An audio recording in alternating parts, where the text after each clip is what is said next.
This notorious drug lord, Alpo Martinez, shot and killed on the streets of Harlem. He was a larger-than-life figure who seemed to defy death. Fox 5's Lisa Evers goes over who he was and why he might have had a long list of enemies. He was one of the city's most notorious drug dealers, famous since the 1980s for his murderous ways and mountains of cash and drugs, immortalized in dozens of rap songs and the movie Paid in Full. But it all came to an end for Alpo Martinez right here on the streets of Harlem, right where it all began. These are exclusive photos of Alberto Alpo Martinez on previous visits to Harlem in recent years. But his latest visit turned out to be his last. On Sunday, about 3:20 a.m., police were called to Frederick Douglass Boulevard near West 147th Street. A dark red pickup truck crashed into parked cars. The driver was shot 5 times in the chest through the car window and killed. I heard 5 shots, 1 and then four consecutive shots after that.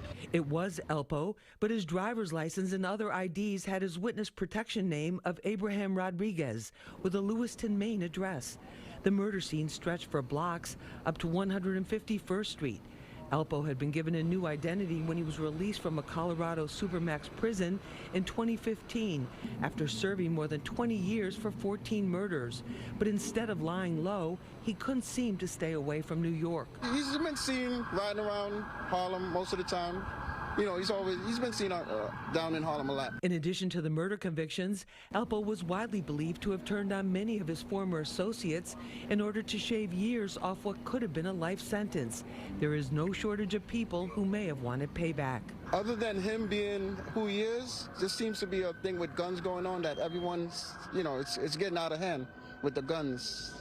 Everyone seems to have a gun right now. Sources tell me that Alpo may have been shot while sitting in his car further down the block and then tried to drive away to escape. Investigators will be looking at forensic evidence as well as surveillance video to get a clearer picture of what really happened. In Harlem, I'm Lisa Evers, Fox 5 News.